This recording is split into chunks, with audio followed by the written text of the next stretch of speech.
Hi friends, welcome to Big Topic. நான் முன்னாடி ஒரு வீடியோவில் சொல்லியிருப்பேன், நம்ம சேனலை தொடர்ந்து இனிமேல் ஃபேஸ் ரிவ்யூ வீடியோஸ் எல்லாம் வரப்போகுது. அது மட்டும் இல்லாமல் நிறையா ட்ரெண்டிங் நியூஸ் ஆகட்டும், நிறைய பொலிட்டிக்கல் நியூஸ் ஆகட்டும் எல்லாமே வரப்போகுது அப்படின்னு.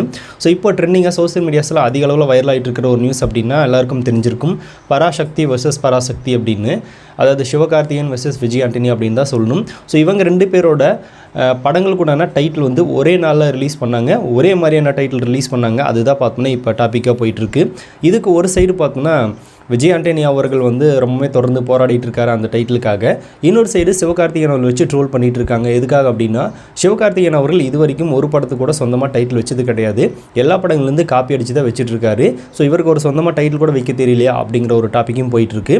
இதை வந்து நிறையா நெட்டிசன்கள் வந்து கிண்டல் பண்ணிகிட்டு இருக்காங்க.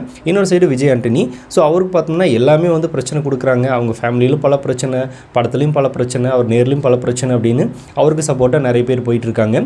ஸோ இந்த ஒரு கான்ட்ரவர்சி தான் போயிட்டுருக்கு. இதுக்குண்டான ரீசன் என்ன, இதுக்குண்டான சொல்யூஷன் தான் என்ன அப்படின்ற ரேஞ்சுக்கு தான் இப்போ சோஷியல் மீடியாஸில் நிறைய பேர் அதிக அளவில் அதை பற்றி பேசிகிட்டு இருக்காங்க. இப்போ சிவகார்த்திகேயன் அவரில் நிறைய பேர் வந்து ஒரு மாதிரி அட்டாக் பண்ணுறதுக்கு காரணமே அவரோட படங்கள் எல்லாமே சொந்த டைட்டில் கிடையாது அப்படின்னு. இப்போ எக்ஸாம்பிளுக்கு எதிர்நீச்சல் அப்படின்னு ஒரு படத்தில் நடிச்சிருந்தார், அந்த படத்தோட டைட்டில் வந்து பழைய படத்தோட டைட்டில் அப்படிங்கிறது தெரியும். அதுக்கப்புறமா காக்கி சட்டை அப்படின்னு ஒரு படத்தில் நடிச்சிருந்தார், அந்த படத்தோட டைட்டில் வந்து கமல் சாரோடது அப்படிங்கிறது எல்லாருக்குமே தெரியும். அதுக்கப்புறமா வேலைக்காரன் அப்படிங்கிற ஒரு திரைப்படத்துக்கு டைட்டில் வச்சாங்க, அந்த படம் ரஜினி சாரோடது தெரியும்.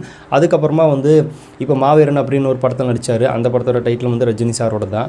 அதுக்கப்புறமா இப்போ அமரன் அப்படின்ற படம் ரிலீஸ் ஆச்சு, அதுவும் கூட பார்த்தோன்னா கார்த்தி சாரோட படத்தோட டைட்டில் தான். இப்போ வந்து பராசக்தி, சிவாஜி அவர்களோட ஃபஸ்ட்டு படமான பராசக்தி திரைப்படத்தோட டைட்டில் வந்து சிவகார்த்திகேயன் வச்சுருக்காரு. இந்த மாதிரி அவர் வந்து சொந்தமாக படங்களுக்கு டைட்டில் வைக்கிறதே கிடையாது, இந்த மாதிரி ஹிட்டான படங்களுக்கு டைட்டில் எடுத்து தான் வச்சுக்கிறாருன்னு சொல்கிறாங்க. இன்னொரு சைடு என்ன அப்படின்னா, ஒரு படத்தில் ஒரு டைலாக் ஃபேமஸாக இருந்துச்சு அப்படின்னா அந்த டைலாக் எடுத்து கூட அவரோட படங்களுக்கு வச்சுக்கிறாரு. இப்போ எக்ஸாம்பிளுக்கு பார்த்தோம்னா ரெமோ அப்படின்னு டைட்டில் வச்சுருந்தாங்க, அது வந்து அன்னையன் திரைப்படத்தில் விக்ரம் சாரோட கேரக்டர் ரொம்பவே நல்லபடியாக பேசப்பட்டுச்சு. ஸோ அந்த டைட்டில் எடுத்து வச்சுக்கிட்டாங்க. அதுக்கப்புறமா வின்னர் திரைப்படத்தில் வருத்தப்படாத வாலிபர் சங்கம் அப்படின்னு வடிவேல் சார் வந்து ஒரு சங்கம் வச்சுருப்பார். ஸோ அந்த டைட்டில் எடுத்து வந்து அவரோட படத்துக்கு வச்சுக்கிட்டாரு. சீமராஜா அப்படின்றது எல்லாருக்குமே தெரியும், நிறைய படங்கள் அந்த டைலாக் ஃபேமஸ் ஆச்சு. அதுக்கப்புறமா அந்த டைலாக் எடுத்து அவர் படத்து பேராக வச்சுக்கிட்டாரு. ஸோ இந்த மாதிரி ஆல்மோஸ்ட் நிறைய வந்து ஃபேமஸான டைலாக்ஸையோ இல்லைனா மற்ற படங்கள் இருக்கிற டைட்டிலையோ தான் சிவகார்த்திகேயன் அவர்கள் வச்சுக்கிறாரு அப்படிங்கிற ஒரு டாக் போயிட்டுருக்கு. ஸோ இதெல்லாம் ஒன்றும் பார்த்தோன்னா பெரிய அளவில் தப்பு கிடையாது, ஏன்னா நிறைய பேர் அதை தான் பண்ணிகிட்டு இருக்காங்க. அது மட்டும் இல்லாமல் அந்தந்த படங்கள் டைட்டிலுக்குண்டான உரிமையாளரே வந்து அதை வச்சுக்கலாம் அப்படின்னு பர்மிஷன் கொடுத்துட்றாங்க. அதுக்கப்புறம் நம்மளால் அதை பற்றி பேசி பிரயோஜனமே கிடையாது. இப்போ கூட அதே மாதிரி தான் பராசக்தி திரைப்படத்தோட டைட்டில் சிவகார்த்திகேயனோட படத்துக்கு கொடுக்கறதுக்கு முழு ஒப்புதல் வந்து ஏவிஎன் நிறுவனம் கொடுத்துருக்காங்க. ஏன்னா அவங்க தான் வந்து பராசக்தி திரைப்படத்தை தயாரிச்சிருந்தாங்க. ஸோ 73 வருஷம் கழித்து சிவாஜி அவர்கள் நடிப்பில் ரிலீஸ் ஆன பராசக்தி திரைப்படத்தை டான் பிக்சர்ஸ்க்கு நாங்கள் டைட்டில் கொடுக்கறதுக்கு ரொம்பவே பெருமைப்படுறோம் அப்படின்னு வேறு ஒரு அனௌன்ஸ்மெண்ட் கொடுத்துருக்காங்க. ஸோ அவங்களோட ப்ராப்பரான பர்மிஷனோட தான் பராசக்தி திரைப்படத்துக்கு வந்து டைட்டில் வச்சுருக்காங்க.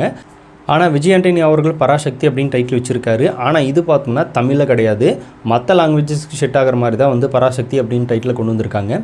தமிழில் பார்த்தோம்னா சக்தி திருமகன் அப்படின்னு தான் டைட்டில் வச்சுருக்காங்க. ஸோ இந்த படத்தோட டேரக்டர் வந்து அறிவு திரைப்படத்தை டைரக்ட் பண்ணியிருக்கிற ஒரு டேரக்டர் தான். அதே மாதிரி சுதா கொங்கர சிவகார்த்திகேயன் வச்சு பராசக்தி படத்தை பண்ணுறவங்க இவங்க நல்ல கதைகளை கொடுக்கக்கூடியவங்க தான். அதனால் ரெண்டு பேரில் யாருக்கு கொடுக்குறது அப்படின்ற ஒரு மிகப்பெரிய குழப்பம் நம்மளுக்கே வரும். ஆனால் ஆல்மோஸ்ட் இந்த போஸ்டர் டிசைன்ஸு அதுக்கேற்ற மாதிரி அந்த டீசர்லாம் ரிலீஸ் பண்ணி கரெக்டாக மேட்ச் ஆனது பார்த்தோம்னா கண்டிப்பாக சிவகார்த்திகேயனோட படத்துக்கு தான் மேட்ச் ஆச்சு. அவரோட அந்த கெட்டப்பு, அந்த poster design, director Sudha Kongara அப்படின்னு இவங்க எல்லாத்துக்கும் பார்த்தோம்னா ப்ராப்பராக செட் ஆகிற மாதிரியான ஒரு டைட்டிலாக இருந்தது பராசக்தி திரைப்படம். இன்னொன்று என்ன அப்படின்னா, அது வந்து 73 வருஷங்களுக்கு முன்னாடி நடந்தது. அதனால் அந்த படத்துக்கு இந்த படத்துக்கு டைட்டில் கரெக்டாக தான் இருக்கும் அப்படின்ற மாதிரி ஒரு ஃபீல் கூட வருது. அதனால் இந்த படத்துக்கு ஓகேவாக தான் நம்மளுக்கு தெரியுது. விஜய் ஆண்டனியோட திரைப்படத்துக்கு சக்தி திருமகன் அப்படின்னு தமிழில் டைட்டில் வச்சுட்டாங்க, மற்ற லாங்குவேஜஸ்லாம் பராசக்தி அப்படின்னு வச்சுருக்காங்க. அதனால் அதில் ஒன்றும் பிரச்சனை கிடையாது. ஸோ அவங்களுக்கும் பார்த்தோம்னா தெலுங்கு கவுன்சிலில் ஓகே சொல்லியிருக்காங்க அப்படின்னு சொல்லப்படுது. ஸோ ஏவே நிறுவனம் ப்ராப்பரான பர்மிஷன் கொடுத்துருக்கிறது சிவகார்த்திகேயன் அவர்களுக்கு தான் அப்படிங்கிறதுனால இப்போ அவங்க சைடு தான் நியாயம் இருக்குது. அதனால் அவங்க சைடு தான் டைட்டிலும் போகுது. சுதா கொங்காரா ஒரு மிகப்பெரிய கண்டென்ட் கொடுக்கக்கூடிய ஒரு டேரக்டர் அப்படிங்கிறதுனால அவங்க கண்டிப்பாக இந்த படத்தோட பேரை காப்பாற்றுவாங்க அப்படிங்கிற நம்பிக்கையில் தான் ஏவிஎன் நிறுவனம் அவங்களுக்கு கொடுத்துருப்பாங்க. அதனால இந்த ஒரு டைட்டில் கண்டிப்பாக அவங்களுக்கு தான் கரெக்டாக இருக்கும், ஃபிக்ஸ் ஆகும் அப்படிங்கிறதுல மாற்றம் இல்லை. சிவகார்த்திகேயன் அவர்கள் ரீசெண்டாக தான் பார்த்தோன்னா மாவீரன் திரைப்படத்துக்கு அப்புறமா நல்ல நல்ல கதைகளை சூஸ் பண்ணி நடிச்சுட்டு வந்துட்டு இருக்காரு. ஸோ அப்படி இருக்கும்போது இந்த படமும் பார்த்தோன்னா ஒரு நல்ல கான்செப்ட் உள்ள படமாக தான் இருக்க போகுது. இதில் வேறு ஜெயம் ரவி இருக்கார், அதர்வா இருக்காங்க. ஸோ இந்த மாதிரி நிறைய கேரக்டர்ஸ் உள்ள இருக்குது. கண்டிப்பாக எல்லாரையும் யூஸ் பண்ணிக்குவாங்க சுதா கொங்காரா அப்படிங்கிறதுல மாற்றம் இல்லை.